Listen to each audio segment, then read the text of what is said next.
Esas historias que no están en las portadas, pero que vale la pena contar. Esto es Lo que no sabías que necesitas conocer. Me encanta lo que no sabías. Bueno, hay estudios que se hacen respecto de artistas en el pasado, de cómo llegaron a crear magnas obras. Salvador Dalí, por ejemplo, con su creatividad, fue objeto de un estudio de la Universidad de Massachusetts, del MIT en rigor, y aseguró que detectó en Salvador Dalí un proceso que le ayudaba a su creatividad, y eran las microsiestas. Oye, pero es que si fuera por eso yo ya tendría un montón de obras, pero majestuosas. Pero no son, ojo, cuando digo microsiestas es que realmente son muy pequeñitas. Como la power nap. Así le digo yo, que para mí la power nap es de 5, 10 minutos, pero a todos reventar. ¿Es lo mismo? Es algo parecido. Ahora, como Dalí no tenía un despertador ni un celular para que con alarma, ¿verdad? Hacía una técnica que se llama dormir con una llave. Ay, ¿cómo es eso? Que es sentarse en un sillón, sostener una llave de metal sobre un plato invertido. Al quedarse dormido, la llave se caía y el ruido lo despertaba. Wow. Y esas eran las microsiestas que interrumpían el sueño justo en su fase inicial, ¿no? En la fase REM.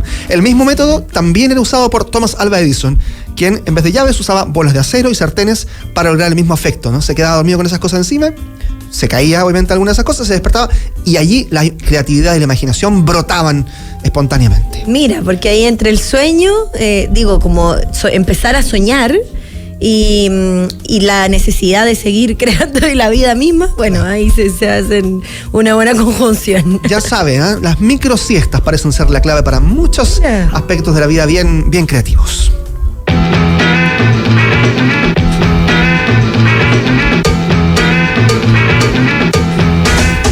Uno de tus grandes ídolos, Carlos. Elvis Presley, quizás el más grande de los ídolos de la música en Estados Unidos.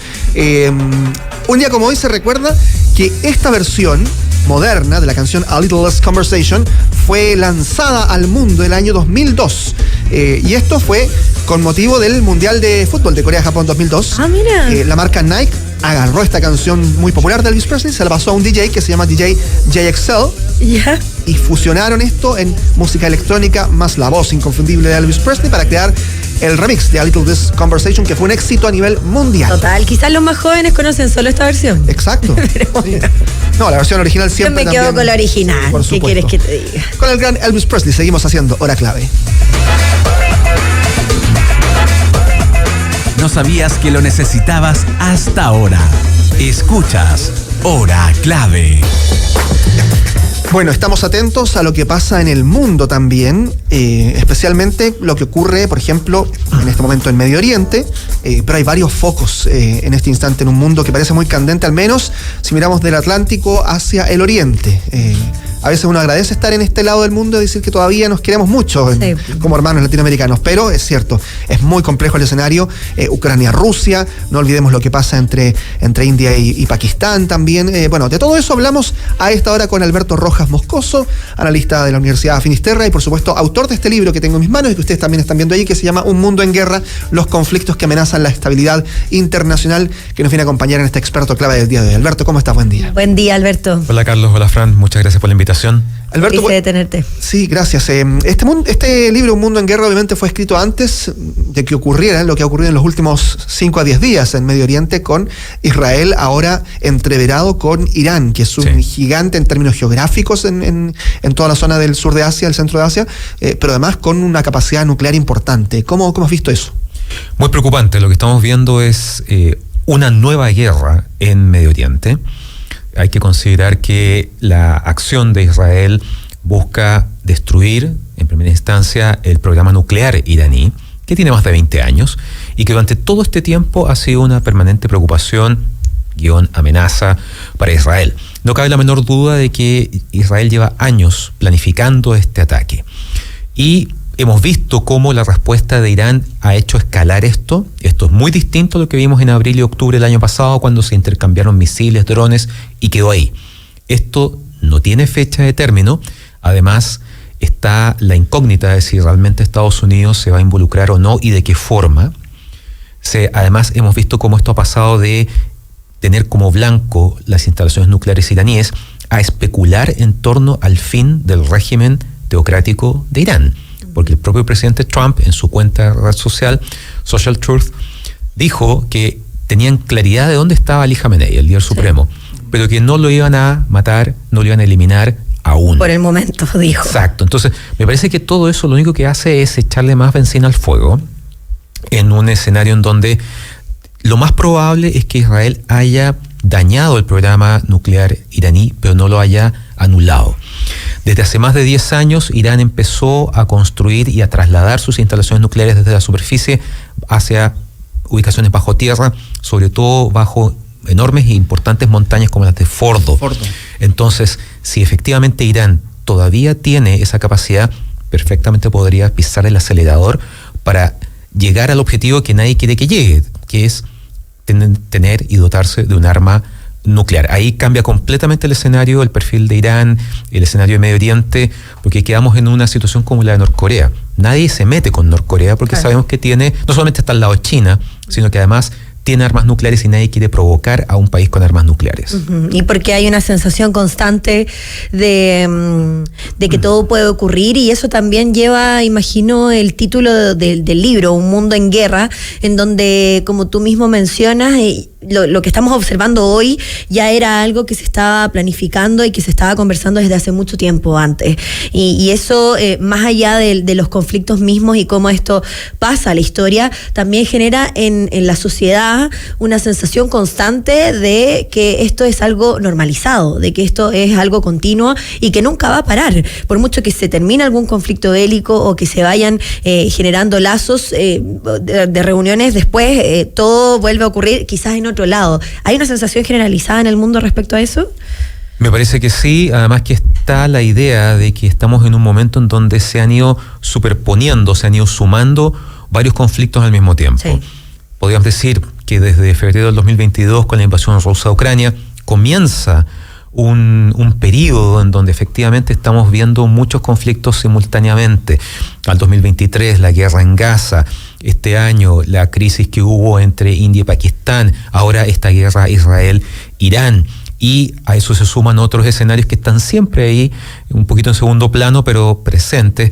La amenaza de China a Taiwán, por ejemplo, y de manera mucho más cercana, esta situación que no sabemos cómo calificarla, de que Venezuela quiere apropiarse de un pedazo, o mejor dicho, de Guyana, ¿te fijas? Sí. Porque además nombra autoridades, hace toda una serie de cosas en ese sentido. Entonces, son más cercanos también a nosotros. También. Y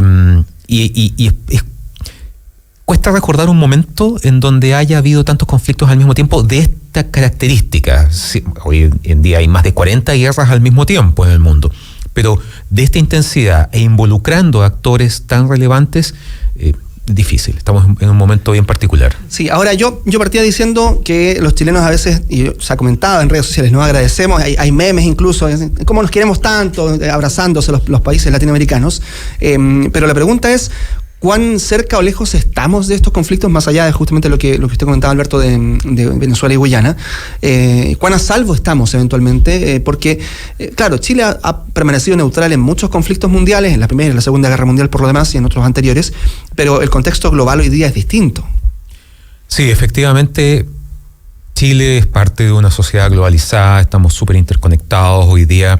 Las guerras ya no se siguen necesariamente a través de los noticiarios, se siguen a través de redes sociales. O sea, TikTok hoy día está transmitiendo constantemente en vivo situaciones en Gaza, situaciones en Ucrania, etcétera. Y frente a eso, claro, Chile y la política exterior, ¿verdad?, de Chile tiene que tomar posiciones. El actual gobierno lo ha hecho en torno a ciertos temas, ¿verdad? El tema de Israel-Palestina, tal vez con menor intensidad el tema Rusia-Ucrania. Pero es importante entender que Chile no está aislado. Entonces, no hay que confundir un protagonismo malentendido de que Chile tiene que tener, o sea, siempre tiene que tener una posición, pero no hay que creer que la opinión de Chile necesariamente mueve la aguja a nivel internacional. Hay que ser realista en ese sentido. Claro. Pero al mismo tiempo, que eso sea un correlato, un reflejo de que el país, más que un gobierno, sino un Estado, tiene una posición clara frente a ciertos temas que son importantes, como la defensa de la democracia, los derechos humanos, el Estado de Derecho, ese tipo de cosas. Que siempre esa línea ha sido difícil para el presidente Boric durante su gobierno, porque él cuando habla también entrega una interlocución bastante potente de su opinión, de cómo también este gobierno marca los parámetros respecto a lo que opina, pero por otra parte también dicen que no se meta mucho, porque quizá puede ser para peor y quizás no es tan importante desde afuera esa percepción que se entrega desde Chile. Ha sido una de las mayores críticas también cuando habló de Donald Trump en estos últimos meses. Hay que tener claro que las cosas que se dicen o se hacen tienen consecuencias, positivas o negativas. En la vida eso es una norma. Hay que tener cuidado con las redes sociales. Muchas veces los gobiernos, los políticos vacían sus emocionalidades en las redes sociales sin mayor análisis, sin mayor filtro. Sobre todo el presidente Boric, él mismo lo ha dicho. Entonces hay que tener cuidado, porque la idea tampoco es que el Ministerio de Relaciones Exteriores se convierta en una unidad de control de daños. Y en ese aspecto hay que decir que la Cancillería chilena históricamente siempre ha tenido una posición muy profesional. Tenemos un cuerpo académico diplomático muy profesional, y eso hay que cuidarlo de todas maneras. Sí, estamos conversando con Alberto Rojas, autor del libro Un Mundo en Guerra. Hace instantes habló el ministro de Defensa israelí, por ejemplo, y dijo que Ali Khamenei era comparable con Hitler. Las guerras se caracterizan por caudillos, por tener ciertos personajes esenciales. ¿Se ven reflejados en este libro, y cómo usted también podría caracterizar a los actuales líderes que están protagonizando estas guerras? Bueno, sí, a veces se dice que no existe la historia, sino que solo existen biografías, en términos de la importancia de las decisiones que toman diferentes figuras en momentos y lugares precisos.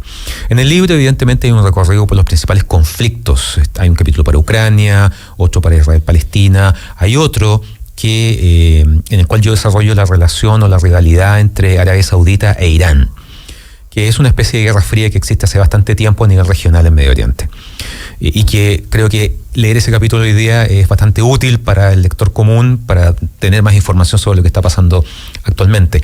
Evidentemente que hay figuras que marcan épocas. Si uno piensa los 8 años de Barack Obama, lo que está haciendo hoy Donald Trump, en su minuto, no sé, Franklin Delano Roosevelt durante la Segunda Guerra Mundial, son figuras. Tenemos Putin, Xi Jinping, y lo que vemos además es que hay un gran protagonismo de líderes, podríamos llamarlos algunos autoritarios, fuertes, con los que muchas veces el presidente Trump se siente más cómodo, hay que decirlo, y que están marcando fuertemente el contexto internacional en torno a sus decisiones, a cómo gobiernan sus países, cómo se relacionan con sus vecinos, cómo las decisiones que toman impactan a nivel internacional, las consecuencias que tienen en el corto, mediano y largo plazo. Y claro, hoy en día estamos en un mundo en donde los liderazgos son muy variados. Como les decía, tenemos a figuras como Trump, como Erdogan en Turquía, como Viktor Orbán en Hungría, pero también tenemos una figura y que me parece muy importante rescatarlos, como Keir Starmer en el Reino Unido y el presidente Macron en Francia, que de hecho ellos han sido los primeros en decir que en este contexto de la actual guerra en Medio Oriente no es aceptable que este conflicto termine en un cambio de régimen por la fuerza en Irán. Es decir, la idea de decapitar al régimen teocrático iraní no es una opción. Y eso me parece importante, porque en el fondo lo único que hace es sumar más incertidumbre. Yo creo que en estas horas, porque ya esto va cambiando de hora en hora, el fantasma de lo que fue la invasión estadounidense a Irak el 2003 y que derrocó a Saddam Hussein ha vuelto con mucha fuerza, porque tenemos muy claro cuáles fueron las consecuencias que tuvo eso para el Irak, para Medio Oriente. De ese episodio, por ejemplo, nace el Estado Islámico en 2014, entre otras tantas cosas. Entonces, claro, uno sabe dónde comienza esto, pero no dónde termina. Claro, porque al final también lo que observamos hoy en día tiene muchísimo que ver con los dolores de la historia y cómo también nos agarramos de eso para comprender lo que está ocurriendo actualmente. ¿Cuánto tiempo te llevó realizar el libro? Porque imaginamos que también quedan muchas cosas fuera. Sí, mira, aproximadamente un año, aunque la verdad el libro debe haberse escrito en 1 año y medio, así que... Claro, es difícil también abandonar la obra, imagino. Claro, y cuando con Planeta conversamos el índice, porque yo les hice una propuesta, a ellos les gustó, quedó fuera un capítulo que lamentablemente era India-Pakistán, ¿ok? Que ese quedó como esqueleto. Sí, claro, está el esqueleto del capítulo. Y quedó escrito un capítulo que es la relación de India con China. y que ese, por la extensión del libro, que ya tiene más de 400 páginas, también tuvo que quedar fuera. Claro.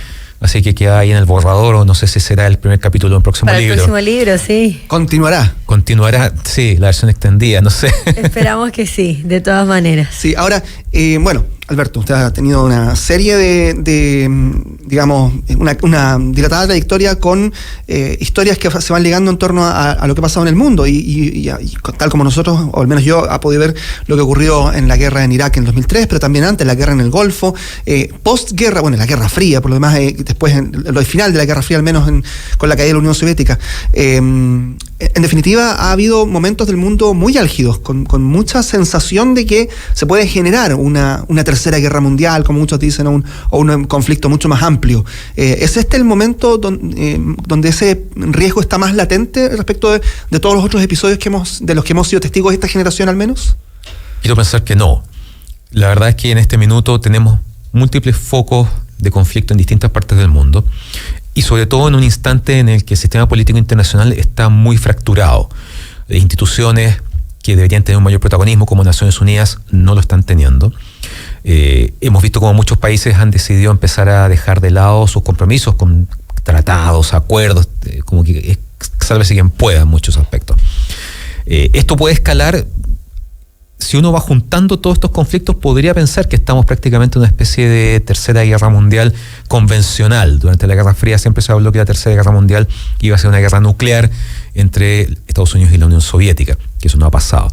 Pero es válido preguntarse, ¿y qué pasa si la tercera guerra mundial no fuese eso, sino una suma de conflictos que involucrasen a los grandes actores? No hay que olvidar que en algunos aspectos nos estamos pareciendo un poco al mundo de 1914. En donde tenemos grandes potencias vinculadas con intereses, con compromisos, y eso ciertamente podría traducirse en un escenario actual. Si uno mira, por ejemplo, la guerra en Ucrania, es una extraña mezcla de la Primera Guerra Mundial con las guerras del futuro. Tenemos trincheras, tenemos drones, tenemos misiles de largo alcance, en fondo, y además es una guerra tremendamente asimétrica.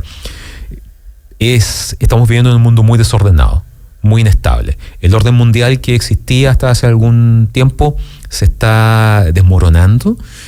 Hay muchos países que están intentando repararlo, pero todo indica que en el fondo esto es parte de un proceso de transición. No sabemos cuánto tiempo ni qué características va a tener finalmente esta transición, que nos va a llevar en algún momento a otro escenario. Uh-huh.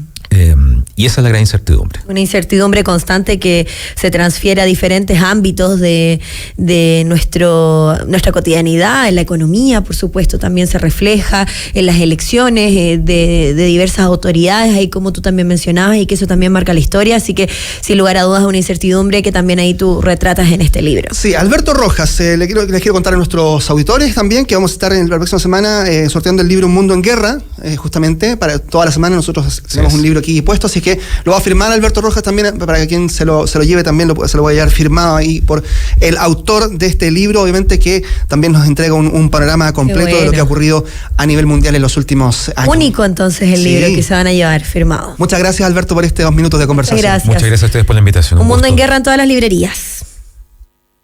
Lo que está en boca de todos, explicado en minutos. Esto es Porque Todos Hablan de...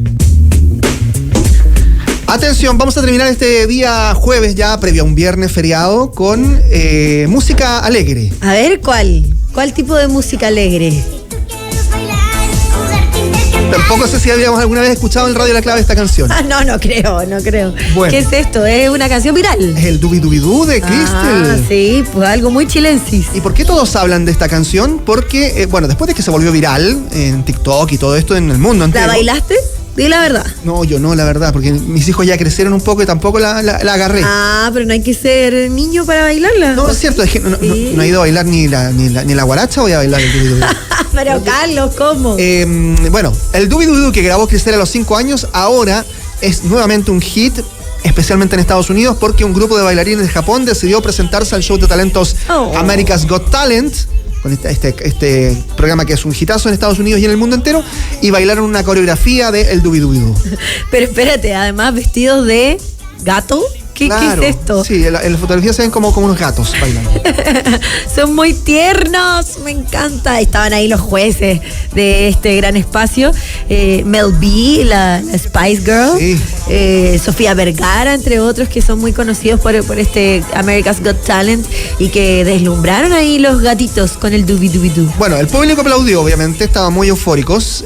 Y Simon Cowell, que es el más estricto de todos. El más pesado, sí. Claro, dijo, this is good, dijo.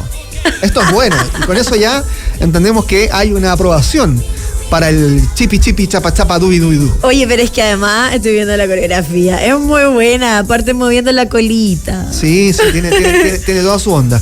Sí, son gatos. Claro, son gatitos. Bueno, 20 años han pasado desde que ella graba esta canción para el programa Rojo. ¿Verdad?